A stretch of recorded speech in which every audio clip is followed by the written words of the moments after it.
Hey y'all, season 1 of Designing Women is behind us, but today we have a very special episode for you. Here's the deal. Throughout our first season, it became apparent that Nikki has some pretty alarming gaps in her movie and TV history. And at the end of the season, I propose that we begin to right that wrong. Here's the challenge. Nikki could pick any one thing we talked about that she hadn't watched, watch it, and then we'd meet to discuss. So here we are. What will a 36-year-old woman think about a 1990 rom-com about a sex worker who finds fairy tale romance with a handsome corporate raider? I'm sure it'll be fine. So let's get into it.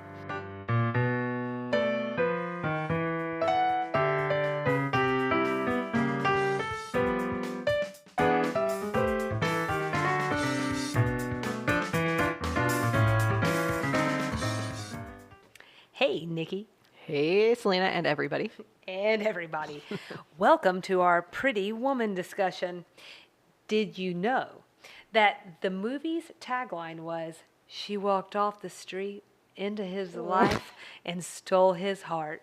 So, Nikki, did this movie walk in off Amazon into your life and steal your heart?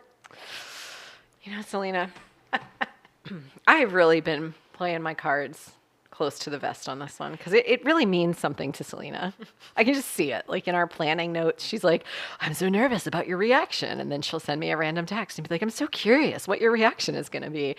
And it just like, it's escalated over time. Like it started with, "I'm so curious." And then it became, I think there was like a cry for help in the last one that was just like, "I just don't know if you're going to hate it and if you're going to hate me." Spoiler alert, Salina. I don't hate you. I thought it was cute. Wait, you just said I don't hate you. I don't hate you because you recommended it, and I didn't want you to think I hated you for recommending it. Oh, okay. I was like, I thought maybe you had like a Freudian slip. No, I don't hate you for recommending it. Got it. I don't think you were wrong that it was something I should watch. I thought it was cute. Okay. I thought it was really cute. Okay. The octave is high. It's okay. I love it. It's only because I am drinking champagne and eating strawberries because I was trying to reenact Seduction scene. That wasn't the intent, and then slowly it became the seduction scene. It started with me thinking, like, it'll be cute to do some chocolate-covered strawberries and champagne. And then I couldn't find chocolate-covered strawberries. So then I was like, I'll just buy some strawberries. And then I'll I was just like, buy some pasties. like, oh, here's chocolate dip. Oh, wait a minute. That sends a wrong signal. And it just like escalated. So anywho, today we have strawberries with whipped cream, champagne, and a ganache-covered chocolate cake. This is just a good time. I hoped you would take it that way and not like I was love trying to it. seduce you, because that's really not what it was. These are really not my concerns with your husband and 2 children. And your husband in the house, by the way. Kyle did tell me as I was amassing all the supplies, he was like, "I really feel like this is a better date night than we've ever had because we also have some caviar in the refrigerator for another thing we're doing podcast related." And he was like, "You guys are doing like chocolate cake and champagne and caviar. We've never had a date night like that." We asked him to be our producer. He didn't want to be our producer. And now he has to watch all the spoils of our war.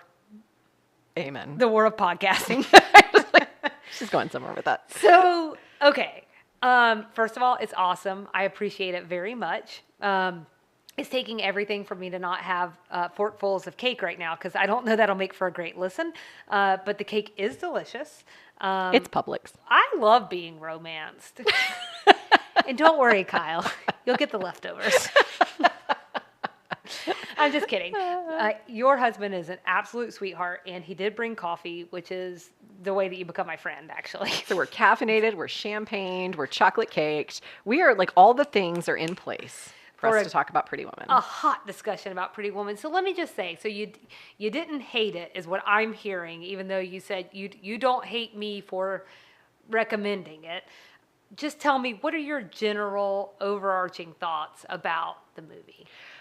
I actually would put myself at slightly higher than I didn't hate it. I would watch it again. Okay. I thought it was adorable. Okay. I thought Julia Roberts was totally magnetic in this role. And I can't think of any other word. That sounds cheesy. I honestly can't think of any other word for it. She was so charming. Mm-hmm. Everything about her I just loved. I love her anyway. There are a lot of Julia Roberts movies I haven't seen. Like, I haven't seen Mystic Pizza. I haven't seen Erin Brockovich. but I love Steel Magnolias. I think she's a delight in that. I've seen Hook, obviously, where she plays Tinkerbell. Yes. My Best Friend's Wedding is one of my favorite movies. I love the movie Stepmom, Notting Hill, Runaway Bride. I actually liked Eat, Pray, Love, which I know is really polarizing. Selena's holding her head in her hands. I'm concerned. So you've seen Runaway Bride. Right. Which was basically their second coming together Yes, of ma'am. Julia Roberts. Okay. Yes, ma'am. Okay. This one's rated R. It's about a prostitute. Like, it just never fell. I was 6 when it came out. It just never fell in my life course to watch it. You were 5.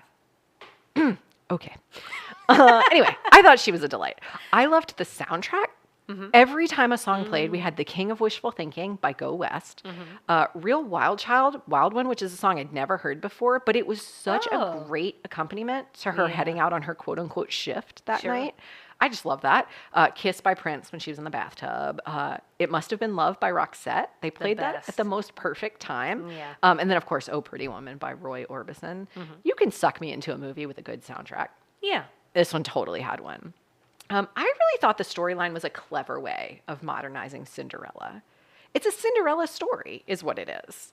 And I do love a good Cinderella story, but with a twist. She had agency in her own life. Like, she wasn't out looking for a man. This happened to her. She's just doing her job. I just like that part of it. I will say, times have really changed. And I say this because I just said to you, I've never seen this movie, and I'm holding it up in front of me to make a point. I've never seen this rated R movie about a prostitute because it came out at a point in my life where I wouldn't have seen a rated R movie about a prostitute. And then I just never went back to right that wrong. Selena's seen it. She saw it when she was 5. It's fine. Totally normal. Thanks, Aunt Teresa. But after everything everyone's ever said about it, I was expecting 50 Shades of Grey, which I have seen. This was so not that. Yeah. I even read something that was written in like 2016 that said like, and you know, that piano scene. It was so tame. Yeah. It was, after I read that, I was like, oh, this part's going to be intense. It was so not. And that was written in like 2018 or something. Sure. Well, once you've seen Game of Thrones. Nothing surprises you anymore. Right. I mean. But you've seen 50 Shades of Grey. No? Yeah, I have. Okay. That was something about that was the tipper for me. Well, I was expecting more from 50 Shades of Grey. Oh, is that right? Kind of. Okay. I mean, based on what the content is, because I knew enough about it, once it actually came out, I was like, I thought it was kind of tame for what it was. Did you read the books? I didn't. You're right. I read the books. Right. They have typos in them. I don't think that's what it was about. And for some reason, a book with typos in it is just like, I can't do it. But I read them all because my friend told me it's pretty good. This is a pretty good book series. I read it. I was like, this is not a good book series, but I'm invested. So then I had to see the movie. Anywho, all of that to say, I really thought that's what this was going to be.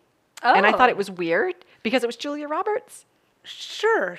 And so it's definitely. Oh, you must have been real confused then. I just was like, why have I been avoiding this movie my whole life? It's a delight.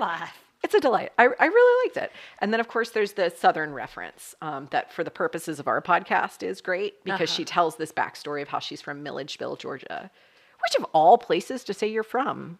Talk about a Southern deep cut, which we just talked about in our finale. Sure. But she says that's where she's from. Yeah, I don't even think I could find Milledgeville on a Georgia map.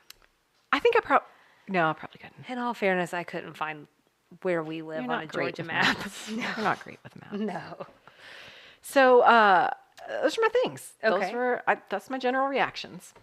So did you have favorite parts? I did. I loved I'm calling them like the scenes. You know, like the big moments. Okay. Her in her blonde wig. Her shopping on Rodeo Drive. The big mistake comment. Big mistake. Huge, that's right. The jewelry box closing. I loved all of those things. Those were cute and super funny. And those are all things, if you've not seen the movie, you've seen in pop culture. Oh, absolutely. You've seen referenced, you've seen replayed, something like that. I actually really loved her roommate Kit. I thought she was so cute. And I think we'll get into some of the trivia in a little while. She's supposed to be a little darker, I think, than me saying, she's so cute. She clearly had a drug problem. She was fighting with a potential pimp. So there were like some things happening behind the scenes, but I thought she's really cute and a fun addition to the movie. I agree. So what didn't work for you? The plot. Richard Gere. Oh, okay. I Go got on. I got nothing from him. Like I thought he was so wooden. Mm, And like I think part of it was part of his character. But yeah. like you talk about chemistry between two actors. I didn't get any chemistry between the two of them. Really? I didn't get the sense he was into her at all beyond like she is an oddity, a curiosity, interesting. I didn't think he was into her enough that he was going to come for her in the end. Sorry, spoiler alert. That he was going to come for her in the end and like change his ways. Well, let me ask you a sidewinder because I'm imagining that that's not the only thing that you didn't like. Um, if it wasn't him, who would it be? Ooh, good question. Ugh, see, I would have to put myself in that frame of mind from that time That period. era, right? Yeah. I already have someone, I think, You but he do? wouldn't have worked. I think he would have been too young. Who? I automatically want to go to Dylan McDermott. Or Dermot Mulroney.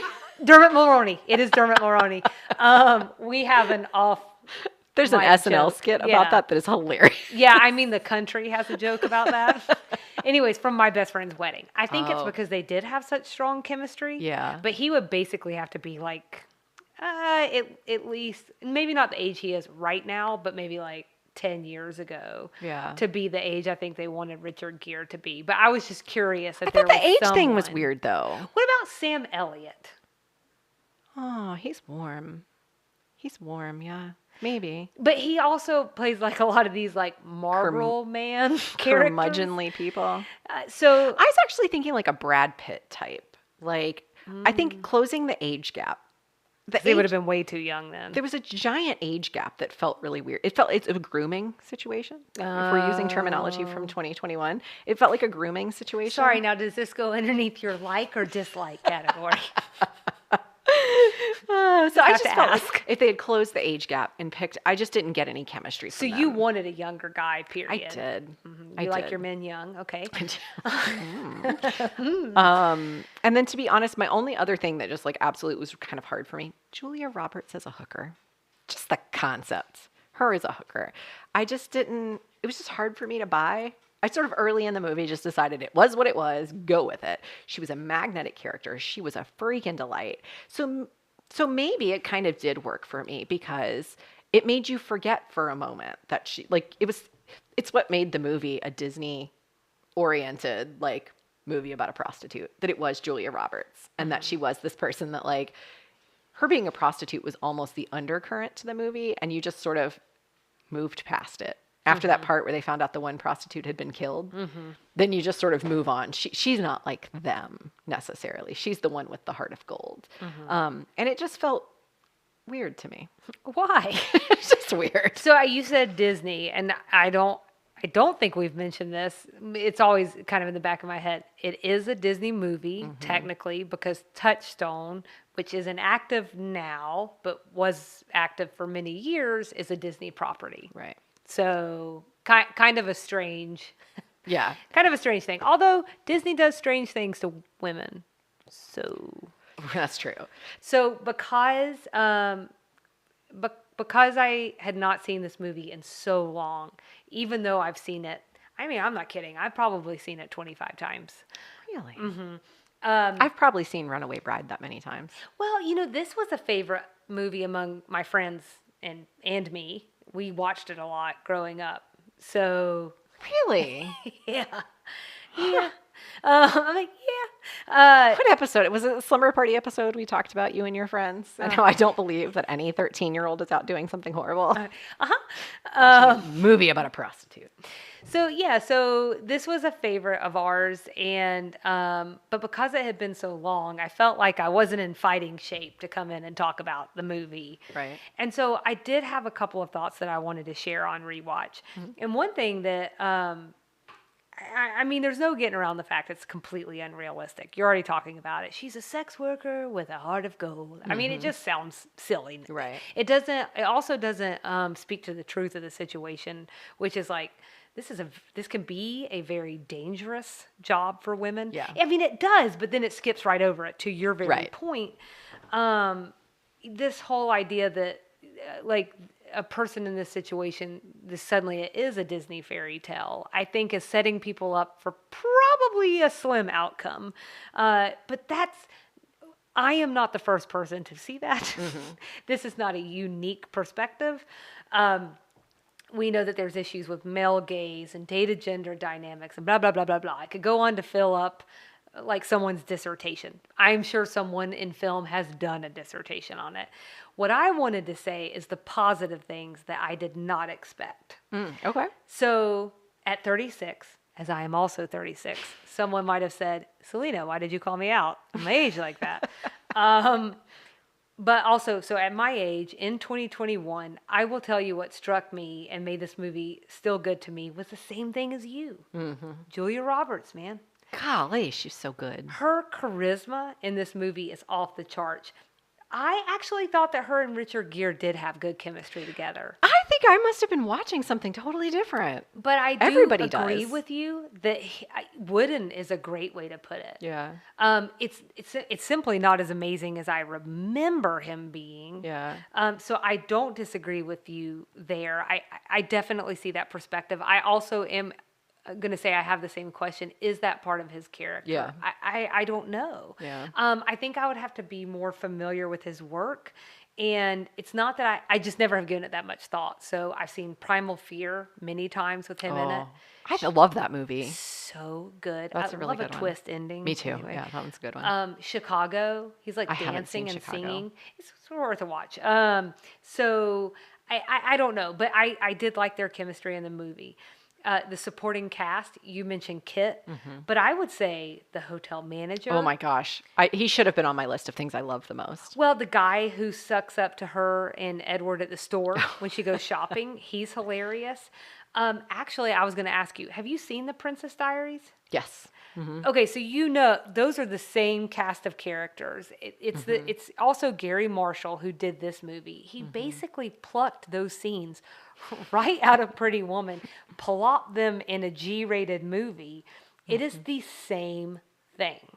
It's a genius at work right there. Save yourself the work. I mean, it absolutely. I mean, it's great because I love The Princess I Diaries. love The Princess Diaries. It's a very cute movie. It's good. Yeah. That's the thing. Whether it's a sex worker, a high school student, Audrey Hepburn with a Cockney accent, and My Fair Lady, it's a Pygmalion kind of Right, deal. That's right. the thing, right? It's Yeah. just enjoyable to watch. You can't help it.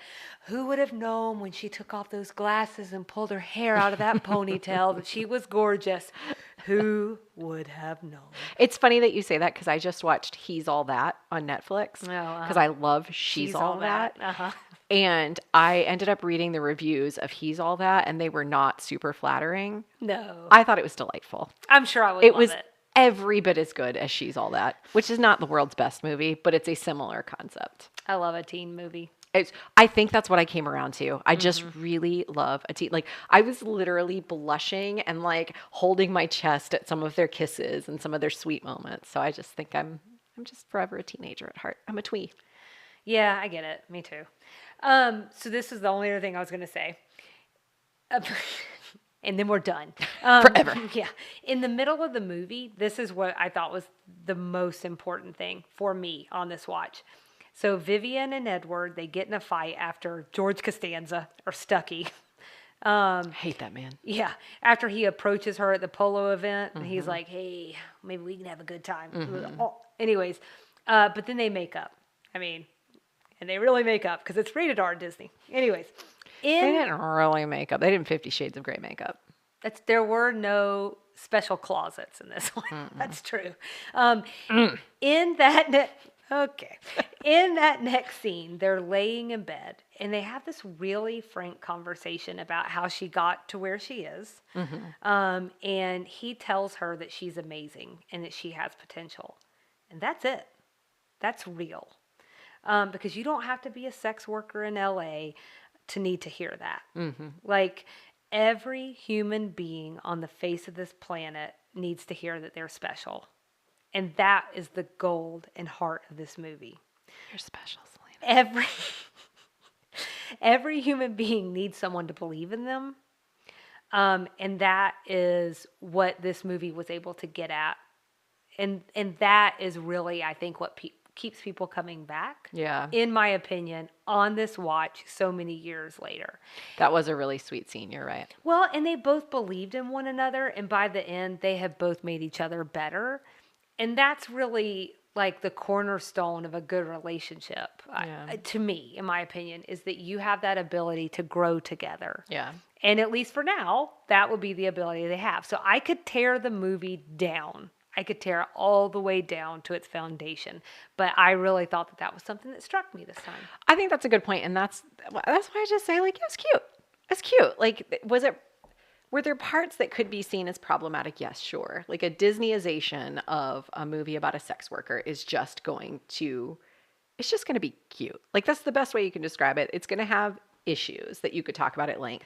But I'm really good at, I'm forcing myself out of my box with our Designing Women episodes and rewatches, because it really is important to kind of stop and say, like, just so you know, this is what was not okay. It's just important to do that sometimes. I don't really want to do that with this one, because it was cute. It was just cute. Like, we're not here to break down Pretty Woman. I was just here to report back to you what my thoughts were. Absolutely. This is all positive. We'll get all negative again when we get into season 2. Not Nikki, just me.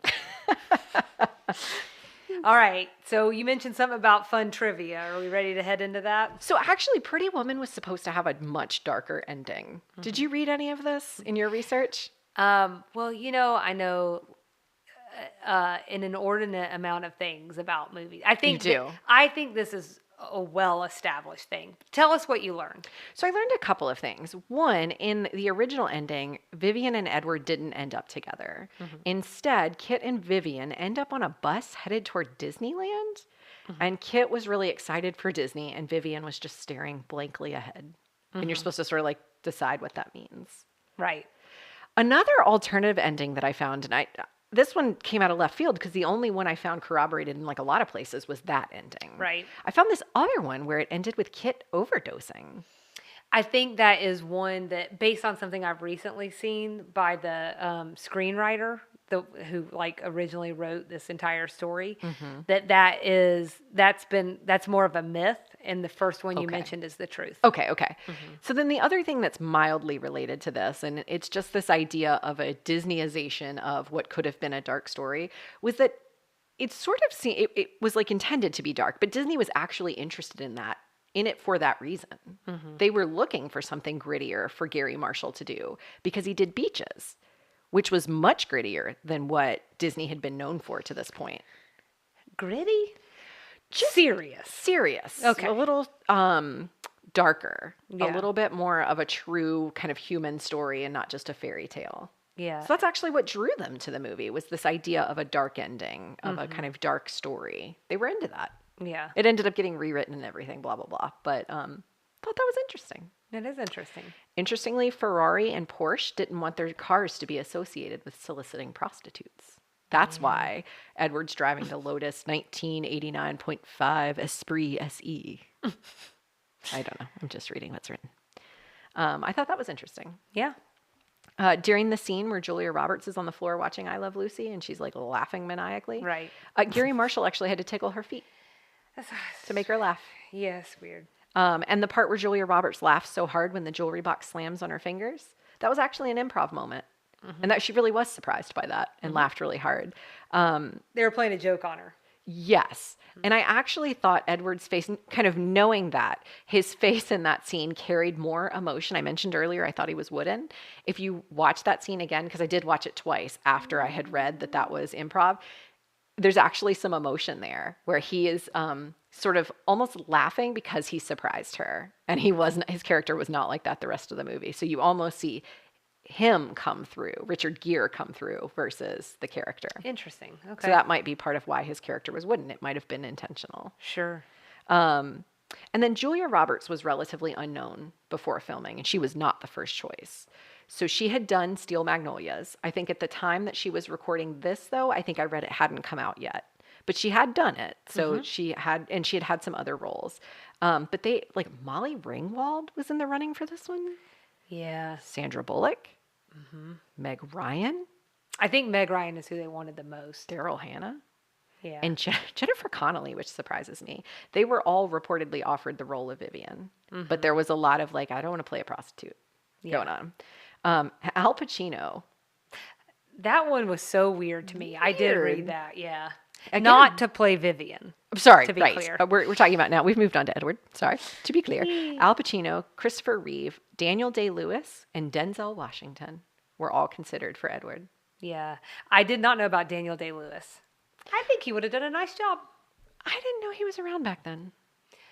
Well, Last of the Mohicans was in 91 or 92. Oh, he was in that. I've never seen that movie, Yeah. which will not surprise you.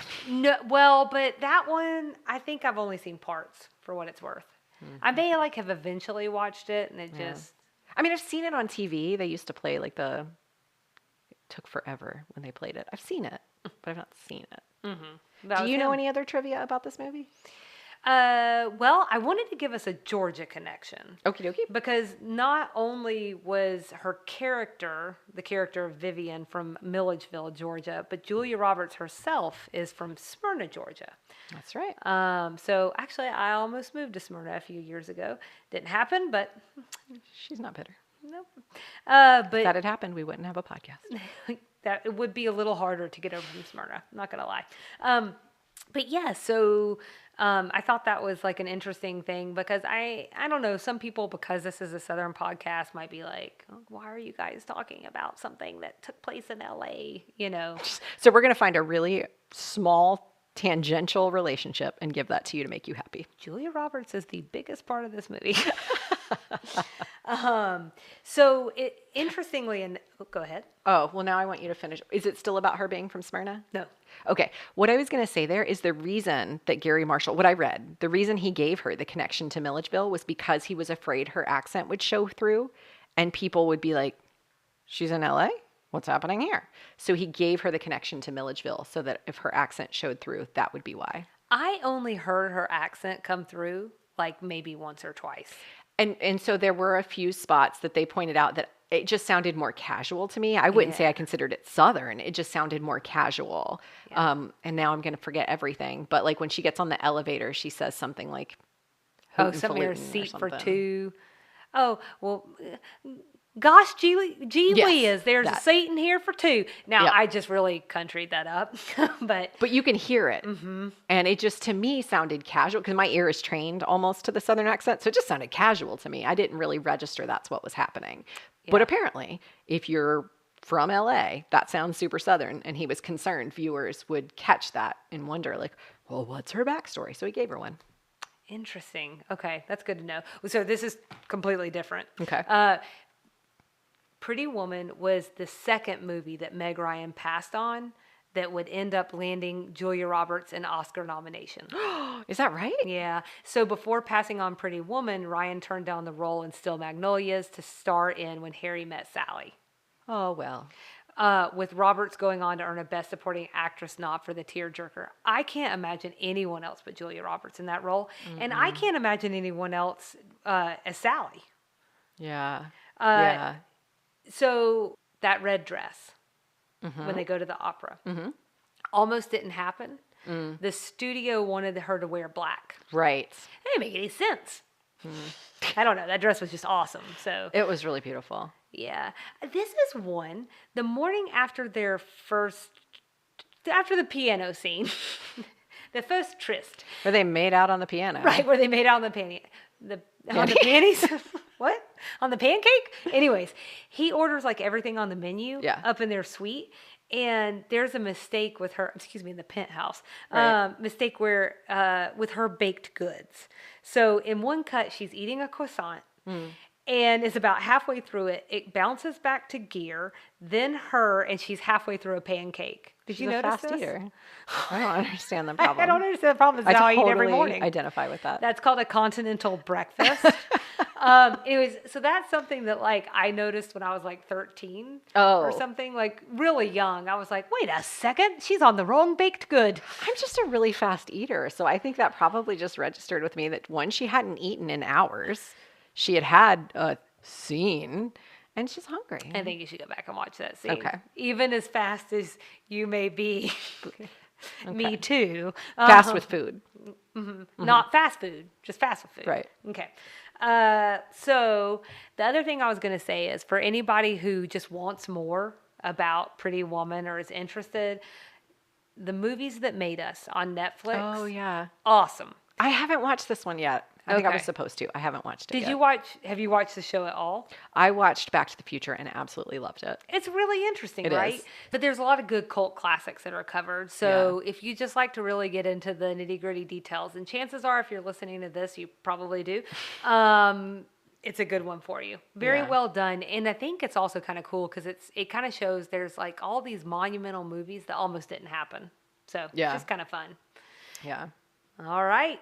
Let's talk about Pretty Woman's legacy. Okay. Because it's quite a bit there to be had. I think we both did some digging around for this.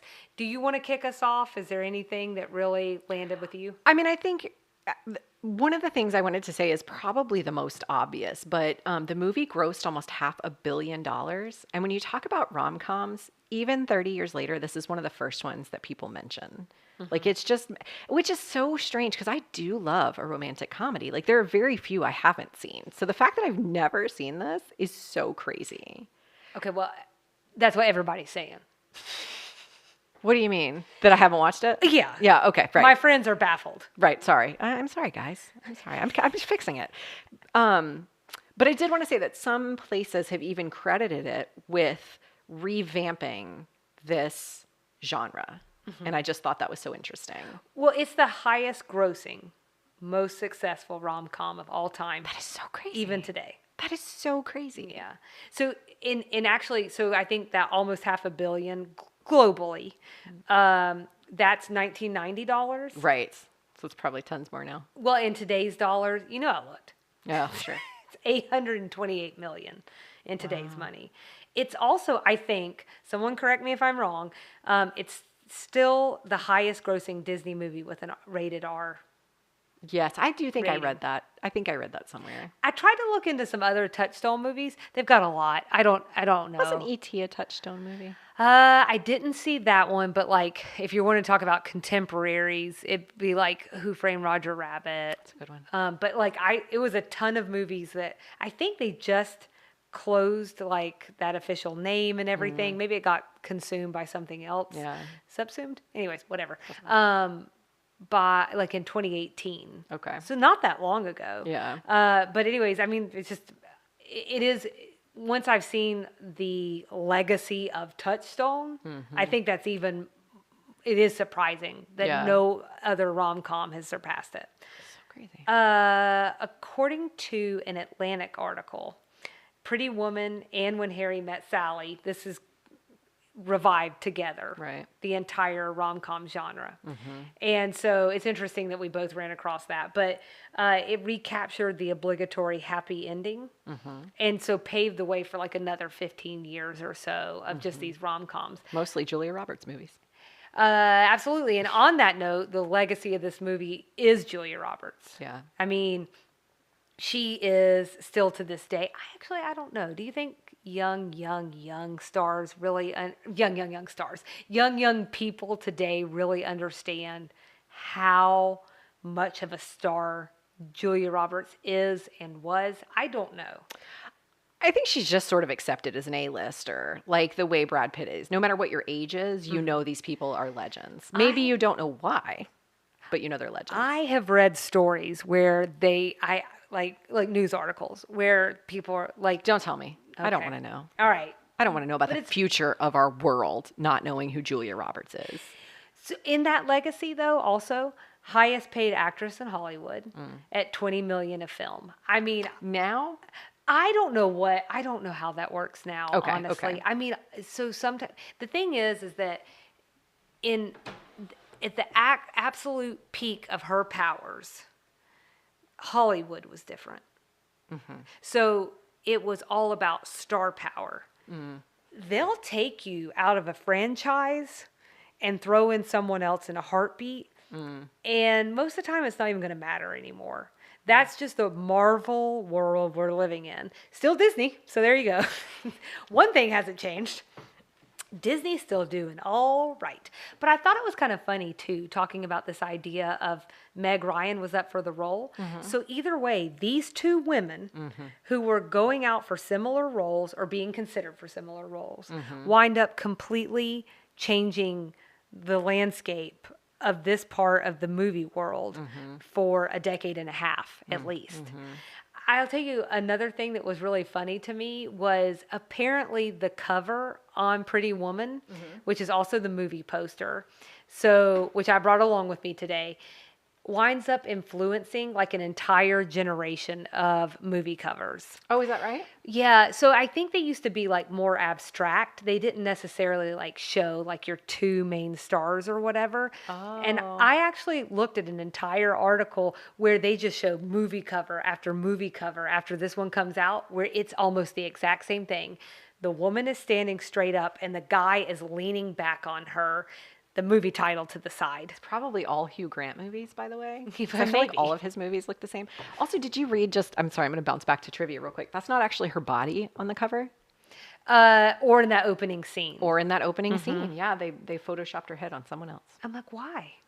I don't know. But I do remember in the opening scene when they were showing her body, I was like, that doesn't look like Julia Roberts. Yeah. I can't explain to you why I thought that. Well, I read something where they were like, this gangly woman came into our hearts, like just saying like she was very like, itty bitty thin. Yeah. And maybe that body was a little bit more bodacious or curvy.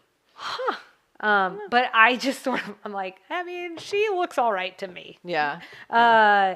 Let's see. The movie had a huge influence on fashion. Mm-hmm. Even today, people replicate her brown polka dot dress. Oh. Yeah. So, like on the Really? runway, I think. There's a whole article about it, I'm pretty sure. But every single one of those, all of the clothes were handmade for the two of them by the costume designer. None of that came off the rack, which I thought was interesting. I read that the jacket she wore at the very beginning and then kind of throughout the movie when she's about to get in the car with him, that was purchased off the street right before the film started. But not off the rack. Right. No. You're still right. kidding. You're I'm still just right. kidding. But yeah, it was a last minute purchase. Funny. Okay. Yeah.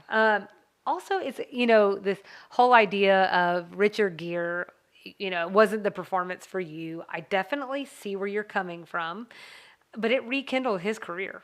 Oh, good for him. So, if it wasn't for this, we wouldn't have had Primal Fear. That's true. That was a really good movie. Yeah.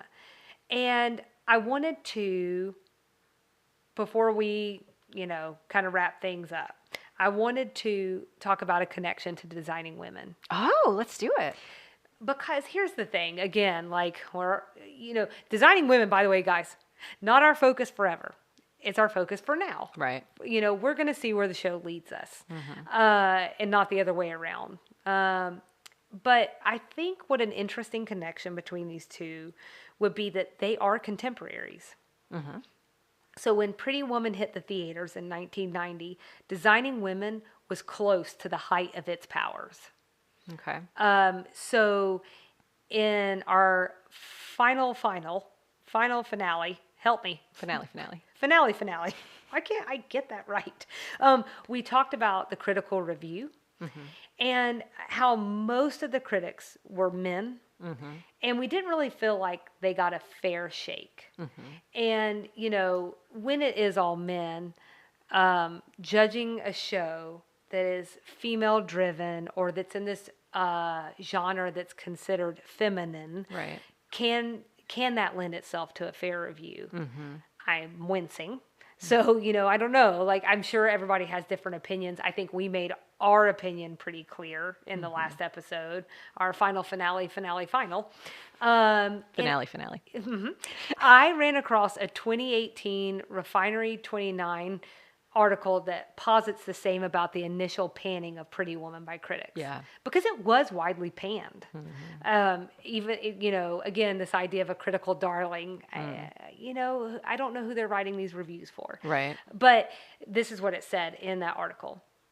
Many of the male-dominated reviews focus on the film's frivolity, a criticism regularly applied to rom-coms, viewed as a genre that that appeals to women and therefore is less serious than, say, a wartime drama. And I just think that's really interesting. So I think in both of these cases, whether it's Designing Women in its inaugural season or whether it's Pretty Woman, you know, the critics were taking it and they were just putting it on another shelf.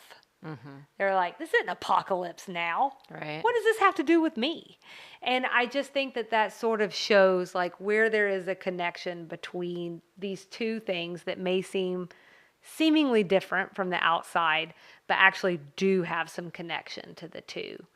That because the world around it, the thing that everybody, not everybody, but that is generally is accepted as this thing that decides what's good and what's bad, what matters and what doesn't, was able to categorize and place these two different pieces of art where they saw fit.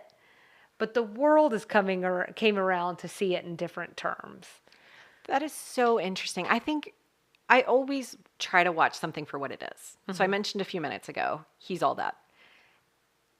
I don't watch it because I expect it to be one of the great opuses of all time, because I expect it to be, an Academy Award winning, Gone with the Wind sort of thing. I watch it because it's going to be a cute teen movie. I hope. That's what I want. Sure. And so I've always been able to kind of put in this, that's why this movie, I'm like, it's cute. Yeah, I liked it. I'd watch it again. It's cute. That's why I'm able to put it in this category. And it's interesting that the critical reviewers aren't able to see them in those different places. The other thing I was going to say is I read an article, and I don't have it in my notes here, but there was one article that said there was at least one review by a male reviewer. Almost half the review focused on Julia Roberts' appearance and whether she could truly be believed as a sex worker. Was she attractive enough to be in this role? And it really focused on her appearance. That reviewer actually ended up retracting a big part of his review or recasting his review or something many years later. Yeah, okay. I think I ran across that. Where he came back and said, like, it wasn't fully fair. Here's my defense, but it wasn't fully fair. And I think that was it's just something interesting, kind of in the vein of what you're talking about. All right. Well, is there anything else that we want to cover? I think that was it topics-wise. I'll say you can watch Pretty Woman pretty much just on Amazon. It's the only place I was able to find it. Salina was able to order it on Amazon. Order the DVD. But if you want to watch the digital version, Amazon was about it. You can rent it. It was like $4 for 72 hours. If you can't hear it, I'm a little bitter. And that's why I got the DVD, because for $4, I also got special features. Which she hated, but yeah, it's neither here nor there. I don't know. You want to see a crappy 1990 movie trailer?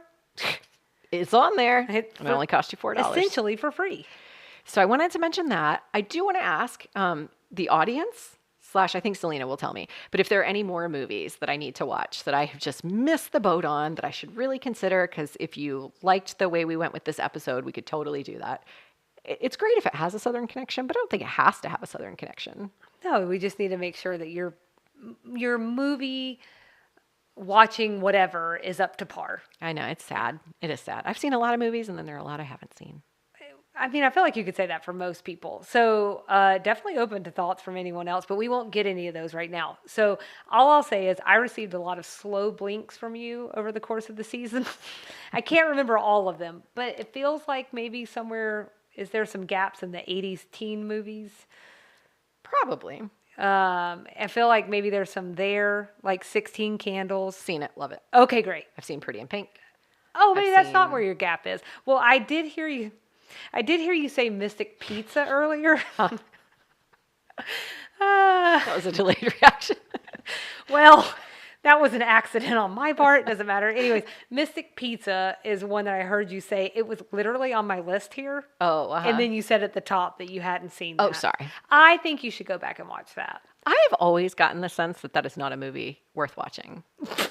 And what did you get that sense from? I've always gotten the sense that, like, that's where you should know Julia Roberts got her start. But, like, I've literally never had someone tell me, you know what movie you haven't seen that you really should? Mystic Pizza. Okay, well, that's not how I would frame it. I would frame it as it's worth a watch. Not worth the watch, worth a watch. Those feel like the same thing to me. Really? No, worth the watch is like No. for real. Worth a watch and the thing that I said. Oh. They feel like the same thing. Well, I know. You got but nothing else going on. Exactly. And the last time I tried to categorize that is Saturday morning, when you don't have much going on, you laughed at me and said, that does not how the world works, Salina, when you have 2 young children. And I went, oh, yeah, that's right. So I feel like that's an important caveat if you're going to recommend a movie to me. For you, it would be when you're on the workout machine. Sure. Okay. Of some sort. Okay. Yeah, throw it on. It's not going to change your life, but it is an interesting watch, and it is an interesting watch over, I think, a certain coming of age for women and the bonds of friendship. Okay. What else is on your list? And pizza. You have more? Is Jennifer Aniston in Mystic Pizza? Am I making that up? You are making that up. Perfect. Okay. Carry on. Anna Green Gables came up a lot. I would not point you towards the 80s movie, even though I think it's a period piece. So it's not like of course it's going to look dated. It's from like 1910. Have you seen The Secret Garden?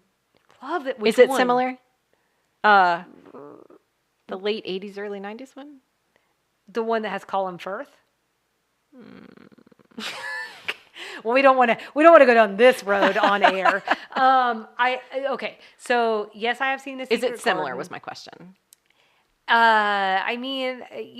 It's probably the same time period, but one is in England and one is in Nova Scotia. So maybe, I don't know how to answer that question. I loved both. Okay. And I think what I would suggest for Anne of Green Gables, though, is that you consider watching it with your daughter. Okay. And your son. Excuse me. What a sexist Children. I am. And then I would watch the Netflix version. Okay. Is it new? Mm-hmm. Okay. Yeah. So you should watch the remake. I saw the trailer. Yeah. I mean, they've definitely elongated the stories because there's several books. Okay.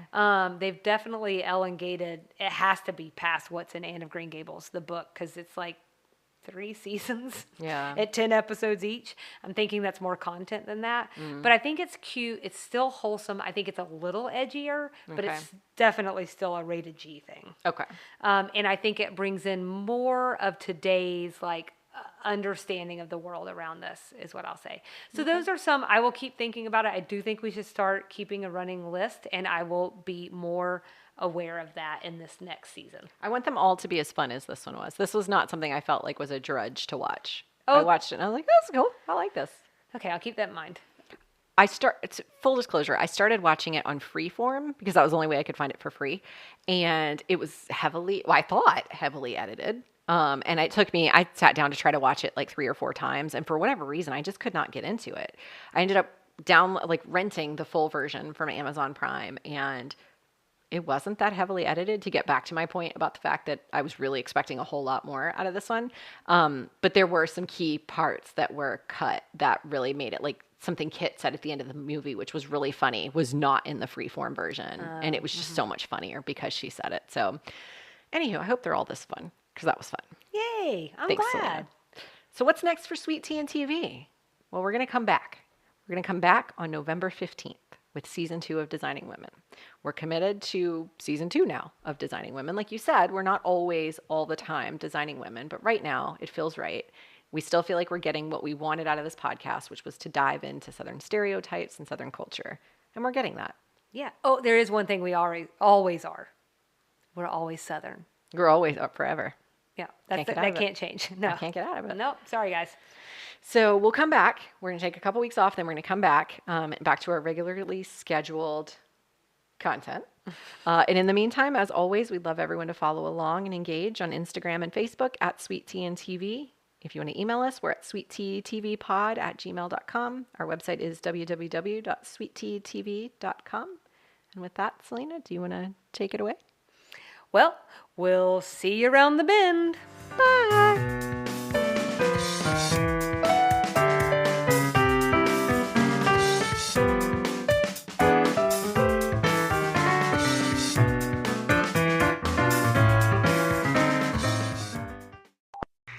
So good, I almost peed my pants. What?